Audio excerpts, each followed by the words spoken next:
사울이 너무 커졌습니다.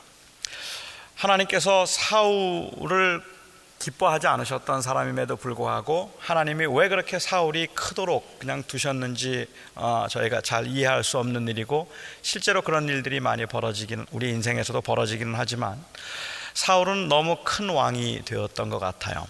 이스라엘 백성들이 그동안 한 번도 왕이 없었던 시대에 누가 그렇게 그 백성들을 카리스마를 가지고 군림하면서 그 백성을 다스렸던 적이 없었는데, 사울은 아주 빠른 시간에 그가 권력을 차지했고, 그리고 그는 그 권력의 맛을 이미 보았습니다. 지난주 수요일날 저희가 살펴본 것처럼 권력의 맛을 본 이 사울은 가장 두렵고 떨렸던 것은 혹이라도 이 권력과 자리를 놓치지 않을까 하는 것이 그는 가장 두려웠습니다. 그래서 그는 진심으로 회개하는 마음이 없음에도 불구하고 사무엘 앞에서 회개하는 척하고 그리고 그 사무엘의 옷을 붙잡고 옷을 찢어지도록 간청을 하면서 자기를 위해서 기도해달라고, 자기가 정말로 잘못했다고 뉘우치는 그러한 모습, 뉘우치는 것 같은 모습을 보여주기도 했는데, 그가 그렇게 했던 이유는 그 자리를 혹시 놓치지 않을까 하는 두려움 때문이었습니다. 권력의 맛을 보고 힘을 보았던 이 사울은 이때뿐만 아니라 그 이후에도 지속적으로 사울은 사실은 그 죽는 순간까지 자기의 권력을 놓치지 않기 위해서 몸부림을 치고 있는 모습이고, 그 권력 때문에 아주 불행해진 사람이라고 말할 수 있을 것 같아요. 왕으로서의 권력과 재력을 가지고 그렇게 누리던 그가 얼마나 힘이 커졌는지, 모든 백성들이 사무엘을 보고 있었다면 이제 사무엘을 보는 백성들조차도 사실은 사울을 어떻게 할 수 없을 만큼 사울은 힘을 가지게 되었습니다. 그런 나라를 보면서 사무엘은 마음이 너무 슬퍼서 그가 슬퍼하고 있었고 심히 근심하고 있었는데, 그 사울이 왕이 된 것을 인하여서 사무엘이 슬퍼했다면 그 사무엘이 슬퍼했던 것은 단순히 그 사울이 불쌍해서라기보다 어쩌면 사울이 왕이 되고 난 이후에 그 이스라엘 민족이 너무 불쌍했기 때문일 거라고 생각합니다. 한 지도자가 잘못 들어오면 정말로 그 지도자로 인하여서 많은 사람들이 고난을 당하게 되고 어려움을 당하게 되고, 그 사무엘을 통하여서 하나님께서 이미 경고하신 것처럼 너에게 왕을 세우면 그 왕이 교만하여지고 그리고 권력에 욕심이 생겨서 그들이 너의 것을 탈취할 것이고 너를 억압할 것이라고 했던 그 예언 그대로 이루어지고 있는 그러한 상황이 되는데, 정말로 그렇게 잘못된 지도자들이 되면 의인들은 개탄을 하게 됩니다. 그리고 가슴 아파지고 슬퍼지는데, 아마 교회가 잘못되기 시작하면 이 교회가 이러다 어찌 될까라는 생각을 하면서 교인들은 그 교회를 위하여서 기도하게 될 것이고, 대개의 경우에 있어서 문제가 생기면 교회에 발생하는 문제는 지도자들에 의해서 발생하는 문제들의 경우들이 허다하게 많습니다. 사무엘이 슬퍼하고 근심했던 것은 바로 이 사울이라고 하는 왕이 하나님 앞에 잘못되었고 이미 벌써 본색을 드러냈잖아요. 그가 무엇을 추구하고 있는지를 보여주었기 때문에 그것을 인하여서 사무엘은 그 백성들이 불쌍해서 근심했을 것 같아요. 그런 사무엘을 주님께서 찾아오셨습니다. 그리고는 말씀하시기를, 왜 내가 사울을 버렸는데 무엇 때문에 사울로 인하여서 자꾸만 이렇게 슬퍼하느냐라고 말하고는, 내가 이제 너를 위하여 한 기름 부음 받을 자를 세우리니 다시 너에게 내가 왕을 보았으니 라고 성경은 재미있게 표현을 합니다. 그러니까 너는 빨리 뿔에 기름을 채워서 내가 지시하는 곳으로 가라, 베들레헴으로 가라고 말씀을 하셨습니다. 그런데 이미 벌써 그 사울의 힘이 얼마나 세졌는지 15장만 보더라도 그 번제를 하나님 앞에 미리 드렸다는 이유 때문에 그 사울 앞에서 대노하고 있는 그 사무엘의 모습과 대조해 보면 16장에서 사무엘은 이미 벌써 힘이 없는 자 같아요. 그래서 그는 이 주님의 말씀을 들었을 때 제일 먼저 하는 말이, 내가 어떻게 가서 다른 왕을 세우겠나이까? 내가 누구에게 기름을 붓겠나이까? 이를 사울이 알면 나를 죽이리이다 라고 얘기합니다. 이제는 사울이 무서워서 못하겠다는 이야기입니다. 마음대로 못할 만큼 사울이 커진 겁니다. 그래서 사무엘은 사울이 알면 큰일 날 텐데요 라고 이야기를 했어요. 그때 주님께서는 말씀하시기를 그런 얘기를 주님께 할 때 아무 걱정하지 말라든지 뭐 이런 얘기를 하신 것이 아니라 주님께서는 거기에 대해서는 이런 반구 말씀도 하지 아니하시고 그냥 기름에 뿔을 담아서 너는 베들레헴으로 가라고 얘기했습니다. 그리고 암송아지 한 마리를 가지고 가서 그 마을에 가서 번제를 드리라, 제사를 드리라고 이야기를 했는데, 그때 주님께서 하셨던 명령, 특별한 명령이 그 제사를 드릴 때 반드시 이새를 청하라라고 이야기를 했습니다. 그래서 사무엘이 이 베들레헴을 가게 됩니다. 그리고 베들레헴에 송아지를 한 마리 끌고 가서 그 베들레헴 장로를 찾아갔을 때 베들레헴 장로들이 두려워 떨었어요. 아니, 사무엘이 왔는데 왜 떨었을까요? 사무엘이 왔는데 그 이스라엘 장로들이 두려워 떨었다는 이야기는 제가 짐작해 볼 때는 이미 벌써 사무엘과 사울 사이에 일종의 권력 구도가 이스라엘 백성들이 보기에는 만들어진 겁니다. 알고 있었던 거죠. 그래서 베들레헴 장로들은 이 사무엘을 보면서 제일 먼저 물었던 질문이 평안을 위해서 오셨나이까? 라고 얘기합니다. 이거 지금 문제되는 거 아니죠? 라고 묻는 거죠. 그 질문에 사무엘은 평안을 위해서 왔다고 이야기를 하고 제사 드리러 왔으니까 걱정하지 말라고 얘기했습니다.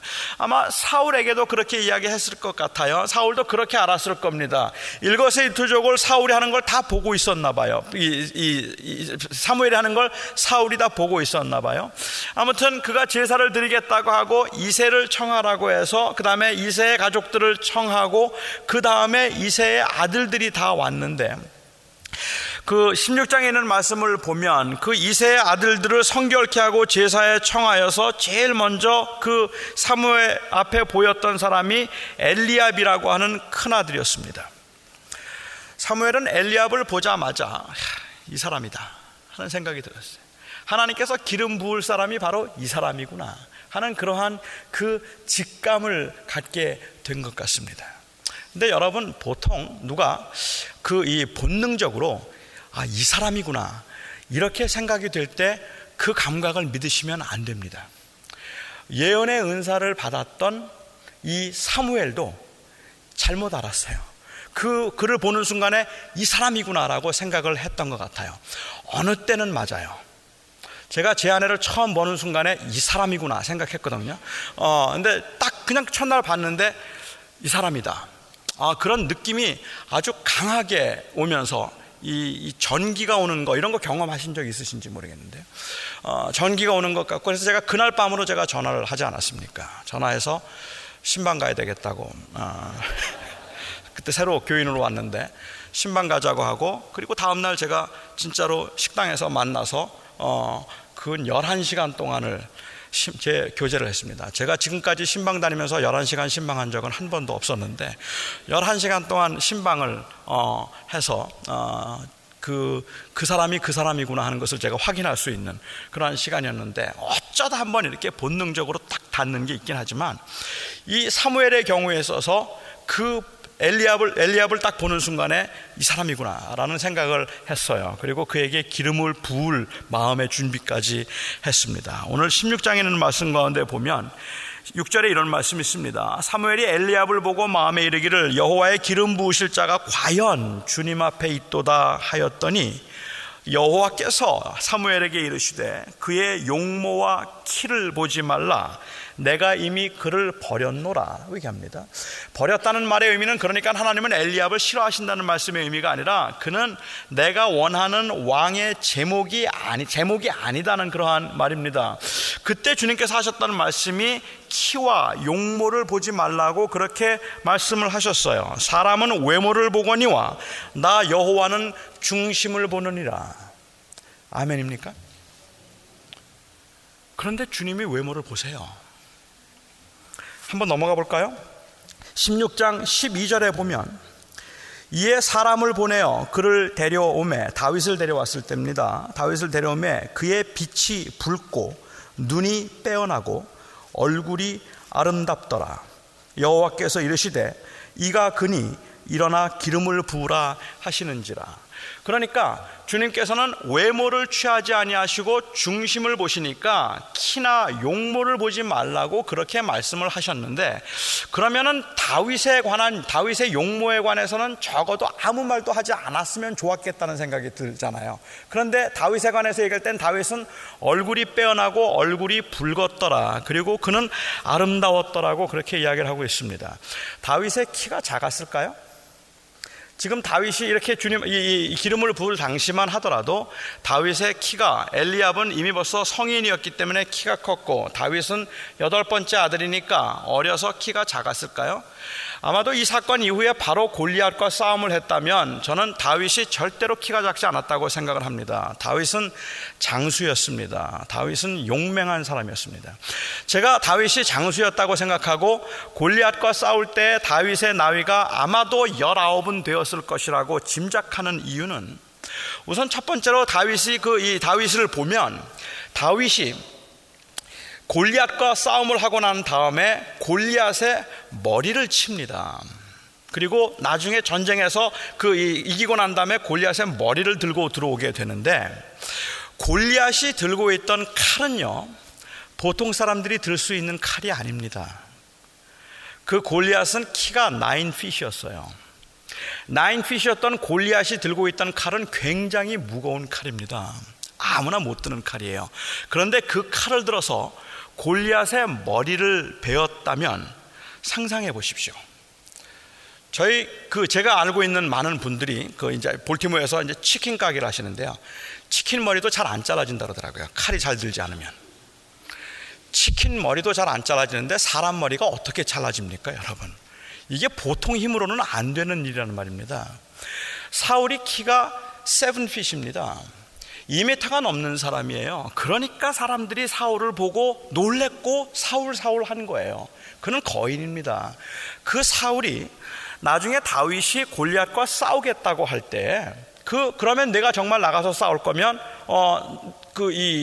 잘 준비하고 나가서 싸우라고, 그런 의미에서 이 사울은 다윗에게 자기가 입었던 자기의 갑옷을 입혀줍니다. 그리고 자기의 칼을 줍니다. 보통 정신이 나가지 않았다면 키가 한 130, 40대는 10살 된 아이에게 걔가 나가서 싸우겠다고 했더니, 그래, 잘해 생각했다, 내 갑옷을 입고 나가서 싸워라, 그리고 자기 7핏 되는 사람의 갑옷을 벗겨서 그 옷을 입혀준다면 이건 너무 우스꽝스러운 모습이 아닙니까? 적어도 다윗에게 그 갑옷을 입혀줄 생각을 했다면 다윗은 굉장히 건장한 그러한 청년이었을 가능성이 높고, 그가 골리앗을 이기고 난 다음에 얼마나 용맹스럽게 싸웠으면 사울이 너무 임프레스가 되어서 그쪽 도망가는 블레셋 군인들을 쫓아가서 사울이 막 이리 치고 저리 치고 그들을 죽이고 돌아오는 모습을 보면서 아브넬에게, 그의 군대 장관에게 저 자가 도대체 누구냐고 물을 정도로 그렇게 용맹스럽게 싸웠던 사람입니다. 어린 소년이라고요? 아닙니다. 제가 19살이라고 생각하는 이유는 당시 이스라엘에서 전쟁에 나갈 수 있는 남자의 나이가 20살입니다. 그러니까 20살은 안 됐어요. 그는 전쟁에 나가질 못했으니까 20살은 안 되었지만 그는 이미 벌써 근 20살이 다 되어서 이 전쟁 끝나고 블레셋의 장군이었던 골리앗을 죽이자마자 그는 바로 군대 장관으로 승격을 한다는 말입니다. 그러니까 그 다윗의 경우에 있어서는 굉장히 건강하고 특출한 사람이었다. 얼굴도 너무너무 잘생겼어요. 이 히브리 문화에서 얼굴이 붉다는 말의 의미는 정말 잘생겼다는 뜻입니다. 얼굴이 붉다는 말은. 그러니까 우리는 어느 때 잘생겼다 그러죠? 얼굴이 희면 잘생겼다 그러잖아요. 그래서 제가 그 축에 들어가는 거 아닙니까? 그러니까는 얼굴이 백옥과 같다 뭐 이러면 잘생겼다고 이야기를 할지 몰라도 그 당시에는 얼굴이 붉다 이러면 남자입니다. 그리고 그는 용모가 빼어나고 아름답고 그리고 용사였어요. 주님께서는 엘리압을 세우려고 할 때 용모를 보지 말라, 키나 용모를 보지 말라, 이렇게 주님께서는 말씀을 하지 않습니까? 제가 성경에서 제일 좋아하는 성경 구절입니다. 키나 용모를 보지 말라. 키를 보는 사람들, 그걸 보지 말라고 하신 주님은 다윗을 세우면서 사실은 다윗은 뛰어난 용모를 가지고 있었다는 말입니다. 그러면 주님이 말씀하고자 하시는 것은 무엇인가 하면, 하나님께서는 그러니까 용모 같은 것, 용모에 대해서 주님은 그 용모가 어땠는가, 그가 어떤 실력을 가지고 있는가, 그가 어떤 재질을 가지고 있는가 하는 것, 이런 것들에 대해서는 전혀 반대로 간다는 이야기를 하고 있는 게 아니라는 말이죠. 즉 주님이 말씀하고 계시는 것은 anti가 아니라 이것은 transcending을 얘기하고 있다는 말입니다. 우리가 가지고 있는 그런 능력들이 있거나 우리가 소유하고 있는 것들이 있다고 할지라도 주님께서 보시는 주님의 관점은 무엇인가 하면, 이것들이 아닌 anti, 그러니까는 키가 큰 사람이 있으면 항상 키가 작은 사람으로 그 사람을 물리치고, 부자가 있으면 가난한 사람을 들어서 그를 물리치고, 언제나 그래서 주님께서는 어떤 이 권력과 힘에 대해서, 이런 것들의 용모에 대해서 반대하는 그러한 것을 갖고 계신 것이 아니라 그것을 초월하고 있는 주님의 관점을 이야기하고 있는 것이라는 거죠. 우리가 사람들을 볼 때도 저는 마찬가지라고 생각합니다. 어떤 사람들을 좋은 학교를 나왔다 그렇게 이야기를 하면 그냥 갑자기 막 거부감을 갖는 경우가 있어요. 저는 우리 그리스도인들이 좋은 대학을 나왔으면 아니라고 생각하고, 좋은 아주 굉장히 사업을 크게 한다고 합니다. 그러면 마치 그건 엔타이 크리스찬인 것처럼 생각하는 이런 자세가 저는 건강한 자세라고 생각하지는 않습니다. 그리스도인들의 경우에 있어서 정말로 중요한 것은 그게 본질적인 가치나 아니면 중심이 되지 않을 만큼 트랜센딩하는 그러한 힘이 있어야 된다는 거예요. 그게 초월해야 된다는 말입니다. 그러니까 하나도 중요한 게 아니에요. 저한테는 잘생긴 건 좋은 거예요. 하지만 그것이 결정적으로 어떤 내가 무엇을 하는 데 있어서 결정하게 만드는 가치가 되지는 않는다는 말입니다. 내 가치가 되는 것이 아니라고 생각하면, 다윗의 경우에 있어서 사울과 비교해 볼 때 사울과 비교해서 못해 보이는 부분들이 거의 없습니다. 다윗은 정말로 모든 부분에서 제가 생각할 때는 정말 탁월한 사람이라고 저는 생각합니다. 다윗과 같이 모든 걸 갖춘 사람이 드물어요. 어떻게 생각하면 그는 이렇게 외모도 탁월한 사람이었을 뿐만 아니라 그는 굉장히 인격적으로도 상당히 겸손한 사람이었었고, 그뿐만 아니라 그는 용사였습니다. 골리앗 앞에서 전 이스라엘 사람 중에 그 누구도 골리앗 앞에 서서 골리앗과 싸우겠다고 맞섰던 사람이 단 한 명도 없습니다. 그리고 그와 맞서서 이길 수 있는 사람이 없었습니다. 그런데 골리앗과 맞서서 골리앗과 이길 수 있었던 유일한 사람은 사울도 못했어요. 유일하게 골리앗을 잡을 수 있었던 사람은 다윗입니다. 다윗은 그런 의미에서는 용맹스러운 사람이라고 보아도 틀리지 않을 거라고 저는 생각해요. 그뿐만 아니잖아요. 오늘 그 다음에 사건에 나오지만은 이 사울이 하나님을 떠나고 난 다음에 하나님의 신이 그를 떠나고 난 다음에 하나님이 부리시는 악령이 사울을 번뇌케 하는지라라고 이렇게 기록이 되어 있는데, 무슨 이유인지는 모르지만 아무튼 성경은 언제나 세컨더리 코즈를 이야기하기보다는 항상 프라이머리 코즈를 이야기하니까 어떤 병이었는지는 정확하게 모르겠지만 이 사울은 아마 어쩌면 좀 마이그레인 헤드에이크 같은 거 이런 게 있었을까요? 머리가 너무너무 아파서 힘들어하는 사람이었어요. 그냥 그 머리가 찌근찌근 아픈데 성경은 그것을 말하기를 하나님의 이 여호와의 부리시는 악령이 그를 번뇌케 하는 것이다 라고 그렇게 이야기했습니다. 이 부분에 대해서는 조금 학자들 간의 의견이 좀 다르기는 합니다. 그런데 제가 이야기하는 그런 것 같아요. 그 이야기를 우선 16장 시작하면서 17장의 첫 절에 그렇게 이야기를 하기는 했지만, 그 다음에 그 주변에 있는 사람들이 말하기를 이제 하나님 여호와께서 부리시는 악령이 당신을 괴롭게 하고 있는데 이를 잠잠하게 하기 위해서는 음악을 듣는 게 좋겠습니다 라는 이야기를 주변에 있는 다른 사람들이 해준단 말이에요. 그런데 만일 생각해 보십시오. 누가 저에게 와서 근데 머리가 이렇게 머리가 너무 아파서 이게 너무 힘들다 그렇게 했더니, 저에게 머리 아프다는 이야기를 듣고는 타이레놀을 먹어보시죠라든지 아니면 병원에 가서 진찰해 보시 이렇게 말하는 게 아니라, 여호와의 부리시는 악령이 들어오셨군요 이렇게 말을 하면 여러분 기분 좋으시겠습니까? 그런데 사람들은 그렇게 이해를 하고 있었어요. 이거는 이 사울의 경우에서도 누가 굉장히 머리가 아프다 그러면 그 머리가 아픈 것은 여호와의 부리시는 악령이 그를 번뇌케 하는 것이라고 그렇게 했던 그런 의학적인, 어떻게 보면 그 프라이머리 코즈에 관한 이야기를 하고 있는 것 같아요. 물론 주님의 그 인도하신 가운데 모든 일이 벌어지고 있는 것이니까 우리는 세컨더리 코즈에 대해서 이야기를 더 많이 할 겁니다. 여호와께서 나에게 주신 것이다, 주님께서 나에게 주신 것이다 이야기를 하면, 제가 가지고 있는 장애를 놓고 이것은 주님께서 나에게 주신 육체의 가시다라고 말하는 것도 맞지만, 이거는 소아마비다 라고 이야기하면 그거는 세컨더리 코즈 아닙니까? 이거는 그 두 번째 걸 얘기하잖아요. 이거는 소아마비다라고 이야기를 하면 그것도 틀리지 않다는 말이죠. 근데 그 당시에는 지금 여기서 얘기하는 건 뭐가 그 의학적으로 어떤 병이었는지는 정확하게 알 수가 없지만 그를 굉장히 괴롭히는 것이 있었다는 말입니다. 근데 성경은 그것이 여호와께서 그에게 그 고난을, 고통을 주셨다고 이야기를 해요. 사울에게 그 고통을 주셨는데, 사울이 너무 고통스럽고 힘들 때 그 주변에 있던 사람들이 사울을 위해서 했던 조언이, 음악을 한번 들어보십시오.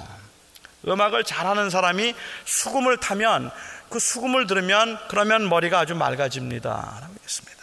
그 말을 듣고 사울이 가서 수금 잘하는 사람을 찾아오라고 이야기를 했고요, 왕의 머리가 아파서 그 머리 아픈 왕이 머리 아픈 것을 좀 진정시키기 위해서 만일 악사를 찾는다면 제가 생각할 땐 최고의 악사를 찾을 것 같아요.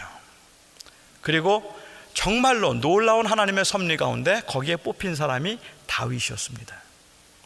그러면 다윗의 경우는 어쩌면 이스라엘 전체에서 가장 수금을 잘 타는 사람이었다고 말해도 틀리지 않을 것 같아요. 가장 탁월한 음악가 중에 한 사람이었다고 말해도 틀리지 않을 것 같단 말입니다. 그렇게 탁월한 그 다윗이 이제는 사울 왕 앞에서 그 일을 하게 되는데, 이거 보통 일 아니지 않습니까? 어떻게 생각하면 잘못하면 죽어요. 왕이 그거 연주했더니 머리가 더 아프다 그러면 어떻게 되겠습니까? 저라면 그거 안 할 것 같아요. 그런데 사울이 그 머리가 아프다 할 때마다 다윗을 불렀고, 다윗이 그곳에 들어가서 그 수금을 연주하면 그러면 사울이 머리가 아픈 게 맑아졌어요. 하나님의 은혜겠죠, 물론.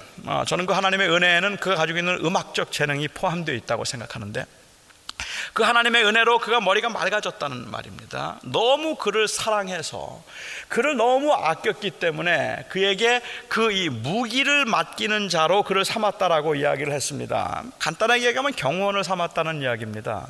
사울이 겁이 많은 사람이었든지, 그가 다윗을 들여놓았어도, 그전에는 그런 암살이 많았으니까 다윗을 들여놓았어도 아마도 그를 경계하고 그리고 경호하던 사람들이 많았을 것 같은데, 이제는 마음 놓고 안심해서 다윗에게 그 자기의 무기를 맡겨도 될 만큼, 다윗이 연주하는 동안에 경호 없이 잠을 자도 괜찮을 만큼 그렇게 믿는 사람이 되었다는 말입니다.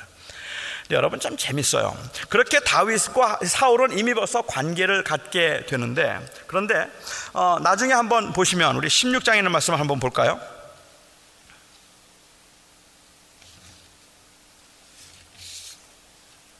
17장입니다. 죄송합니다. 17장에 있는 말씀을 보면, 다윗이 골리앗을 죽이고 난 다음에 55절에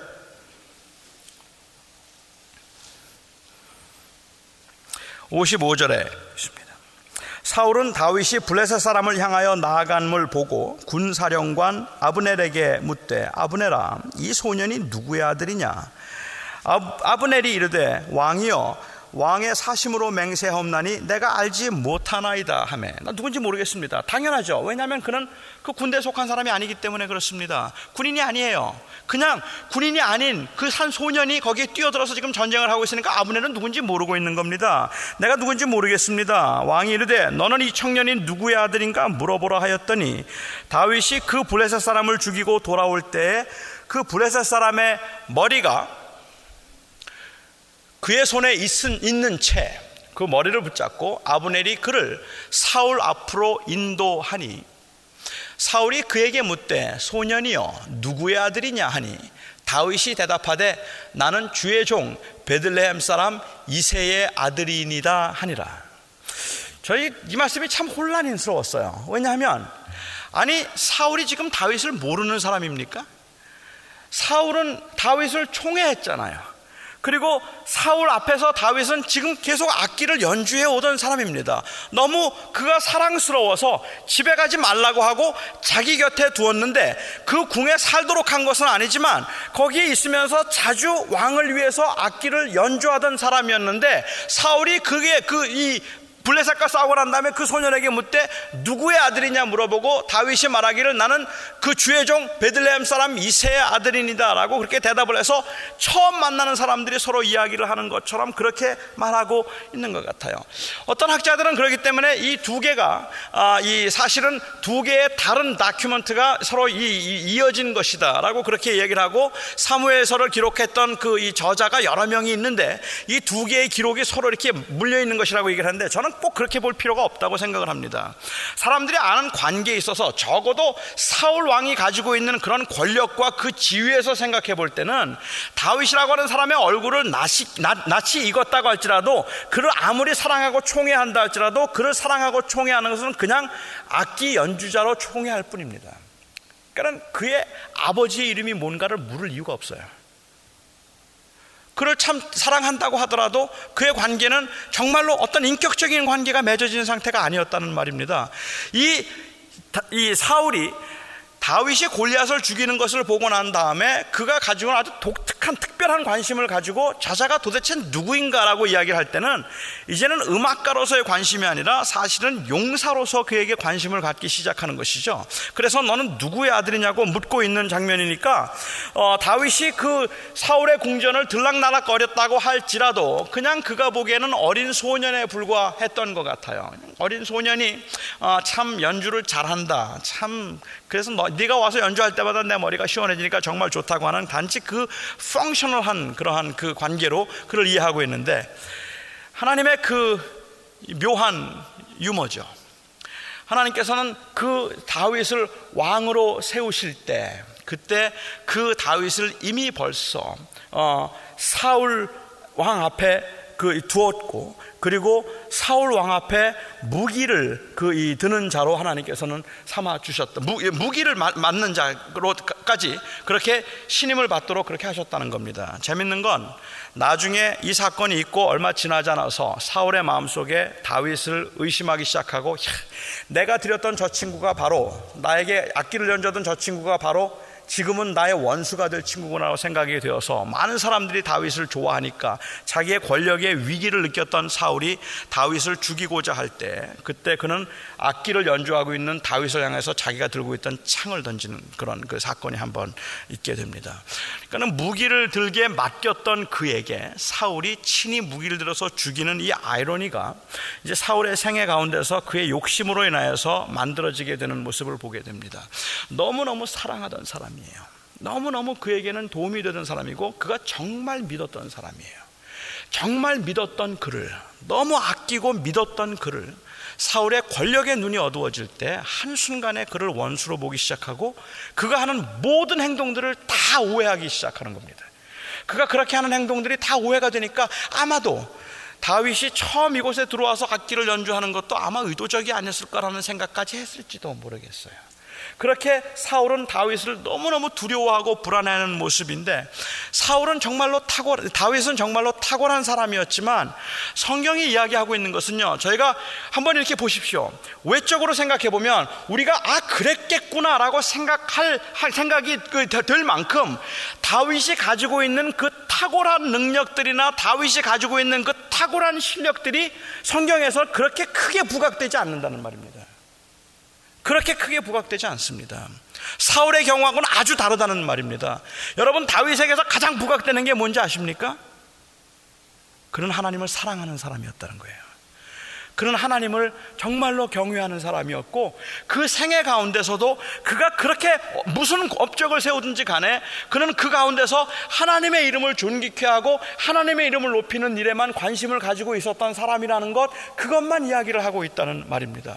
그러니까는 다윗에게서 정말 중요한 건 다윗은 그런 용사였어요. 다윗은 다 갖춘 사람이었어요. 어떻게 생각해 보면 다윗은 타고난 사람이었고 정말 타고난 그러한 싸움꾼이었다고 말해도 틀리지 않을 만큼 또 잘 준비되고 훈련된 사람 사람이었다고 말해도 틀리지 않겠고, 온갖 종류의 재능을 다 가지고 있었던 사람이고, 많은 사람들이 그에게 어트랙션을 느낄 만큼이나 아주 매력적인 사람이었던 것도 틀림없는 사실인데, 성경에서는 왠지 다윗이 이렇게 매력적인 사람이었다는 것을 강조하려고 하기보다는 오히려 성경에서 강조하는 건 다윗은 하나님을 사랑하는 사람이었다는 말입니다.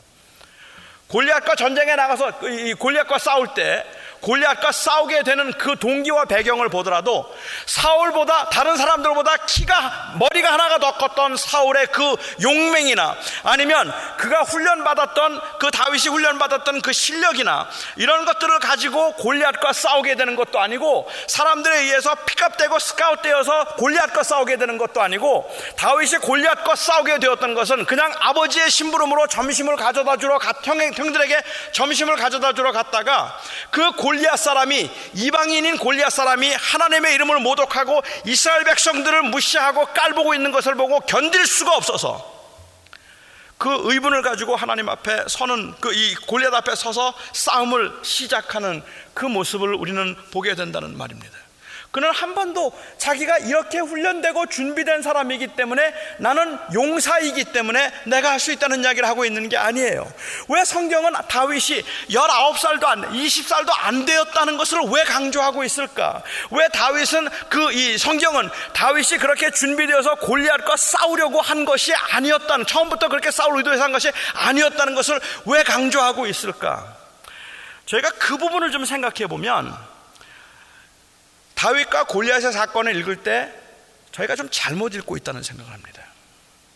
크게 잘못 읽고 있는데, 우리는 그 다윗과 골리앗의 사건을 읽으면서 어린 아이들에게 가르칠 때도 마찬가지로 그렇게 가르치는데요, 10살밖에 안 되는 조그만 소년이 하나님을 사랑하는 마음이 있어서 그가 골리앗 앞에 서서 용사로서 두려움 없이 골리앗 앞에 내가 하나님의 이름으로 왔다고, 너와 싸우겠다고 맞서서 그 골리앗을 물리치고, 그리고 그 잡는 그 다윗의 모습을 우리는 자꾸만 소개합니다.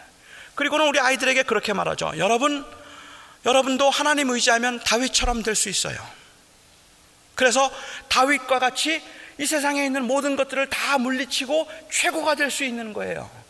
여러분도 하나님 의지하면, 여러분들도 하나님이 여러분을 사랑하시니까, 하나님이 여러분과 함께 하시니까, 하나님이 여러분과 함께 하시니까 여러분도 하나님 그 다윗과 같이 세상에서 최고가 되어서 골리앗도 물리치고 이 세상에 있는 모든 어려운 것들을 다 물리칠 수 있는 거예요. 여러분도 용사가 될 수 있습니다.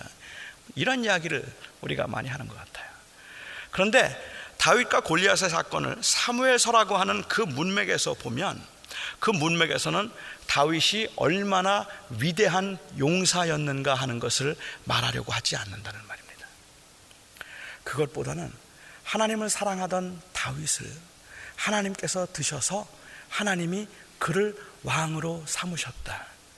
그가 하나님을 사랑하기에 하나님께서 그를 통하여서 하나님의 일을 하기로 하시고 하나님이 그 전쟁을 하셨다 하는 이야기를 더 강조하고 있다는 말입니다. 그래서 사무엘서에 여러 번 나오는 말이, 전쟁은 내게 속한 것이지 너희에게 속한 것이 아니라고 이야기를 해요.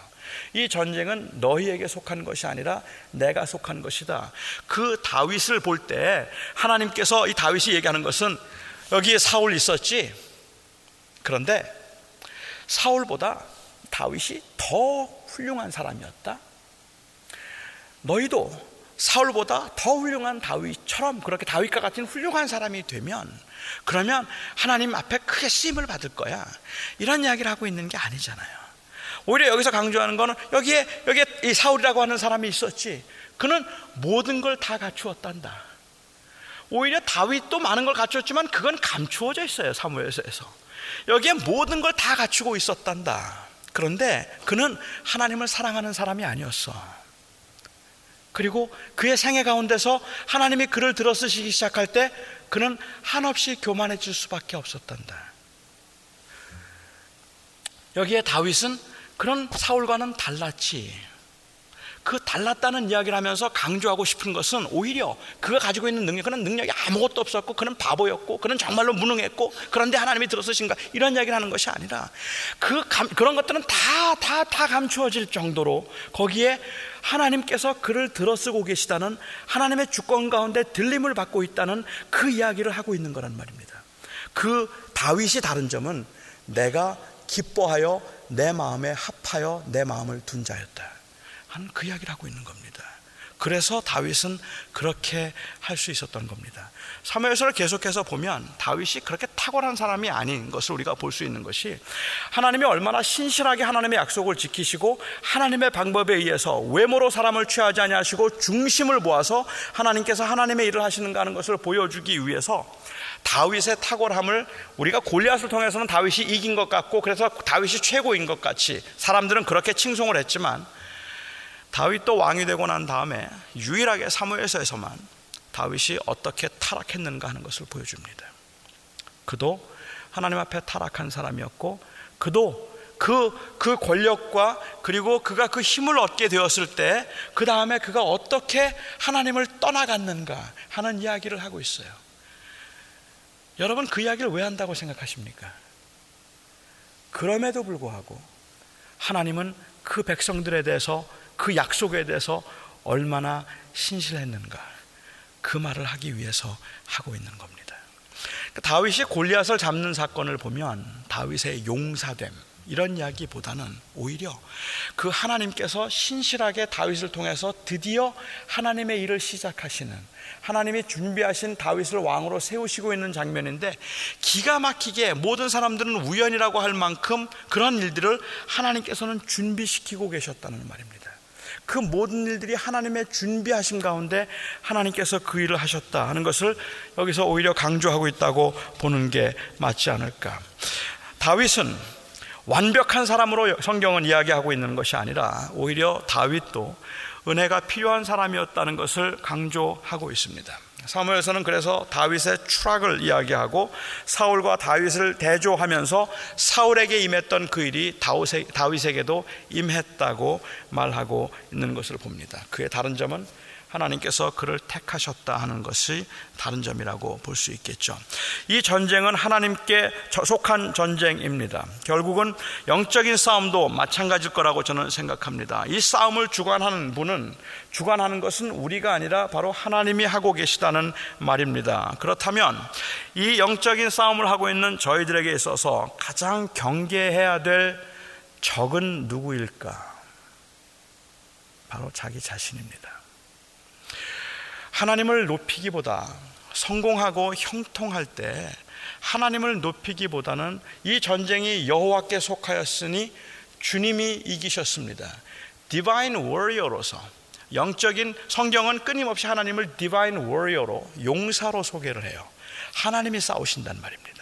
하나님이 친히 전쟁을 하시고 하나님이 싸우셔서 하나님이 하나님의 나라를 세워가시는 모습을 성경은 그렇게 그리고 있는데, 그럴 때 하나님께서 어떤 사람들을 쓰셔서 그를 형통케 하시면, 다윗과 같이 다윗을 통해서 하나님의 그 일을 크게 이루시고 그 전쟁을 승리하게 하시면, 대부분의 사람들은 그 가운데서 하나님을 찬양하기보다는 오히려 다윗을 눕혀서 그가 죽인 자는 만만이고 사울이 죽인 자는 천천이라고 그를 높이기 시작하고, 그것을 즐기기 시작하는 순간에 영적인 싸움에서 블레셋이 아닌 자기 자신이 자기의 가장 큰 적이 되고 말더라는 말입니다. 블레셋은 다윗을 넘어뜨리지 못했지만 다윗을 넘어뜨린 건 자기 자신이었습니다. 이것이 우리가 너무 쉽게 경험하는 일인 것 같아요. 교회도 마찬가지라고 생각합니다. 교회가 큰 교회를 이루고 교회가 부흥하고 성장하기 시작할 때 저는 정말로 우리가 조심해야 될 것 같아요. 정말로 경계해야 된다.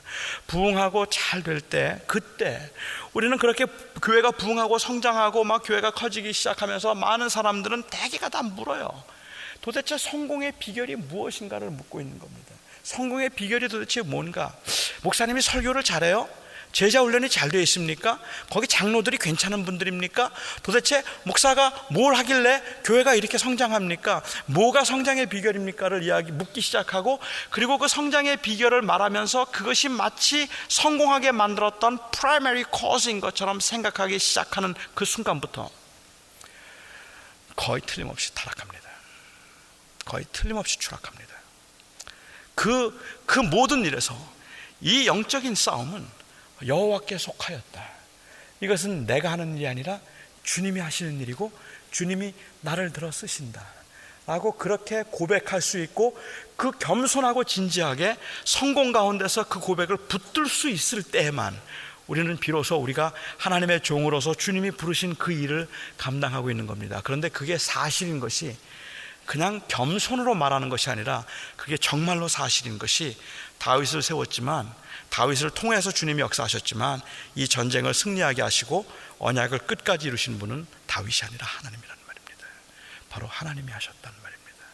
지금 우리의 삶 가운데서도 우리가 조금 형통할 때, 조금 잘 될 때, 우리는 우리도 모르는 사이에 크게 역시 내가 하니까 이게 되잖아, 그렇게 얘기합니다.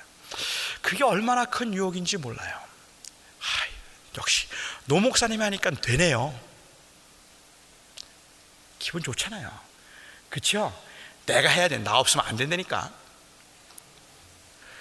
근데 그런 기본적인 생각이 농담도 아니고요, 기본적으로 그런 내 마음속에 내 자세가 점점점 굳어지기 시작하면 그것이 하나님의 영광을 가리는 일일 뿐만 아니라 이것은 원래 본질을 트위스트 시키는, 왜곡시키는 것밖에는 아무것도 아니란 말입니다. 그건 사실이 아니에요. 그건 사실이 아니에요. 교회 성장은 사람의 손 안에 있는 거 아닙니다. 여러분의 성공과 형통도 사람의 손 안에 있는 거 아닙니다. 그렇다면 여러분들에게 실패처럼 보이는 그것도 하나님의 손 안에 있는 게 아닌 거, 여러분의 손 안에 있는 게 아닌 겁니다.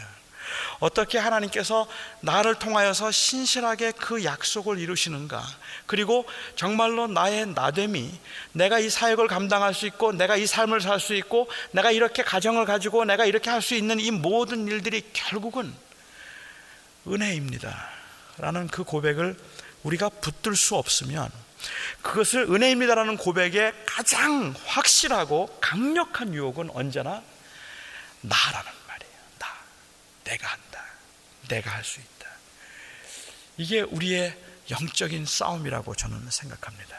다윗은 골리앗과의 싸움에서 승리를 하고 난 다음에, 그리고 그 승리감에 그가 막 올라갈 때 상당히 겸손했던 그가 한순간에 그 교만함을 통하여서 마치 자기가 무엇을 한 것처럼 생각하는 그 일들을 함으로 그가 다시 추락하는 모습들을 우리는 또한 보게 됩니다. 하지만 그럼에도 불구하고 신실하신 하나님이 하나님의 약속을 이루시는 겁니다.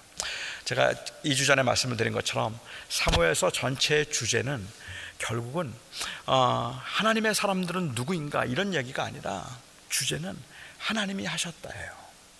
신실하게 하나님은 그 약속을 지키셨다.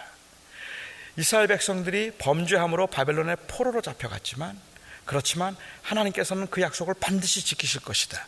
그 하나님에 대해서 강조를 하고 있다는 말입니다. 오늘 이 시간에 저와 여러분이 함께 기도하고 싶은 것, 오늘도 하나님 앞에 기도하며 우리가 돌아보고 살펴봐야 될 것들이 있다면 무엇인가 하면, 그것은 바로 제가 다윗과 같은 용사가 되게 하시옵소서가 아니라, 오히려 하나님, 이 전쟁이 여호와께 속한 것인데 마치 그 전쟁의 커맨더가 나인 것처럼 내가 그렇게 살았습니다.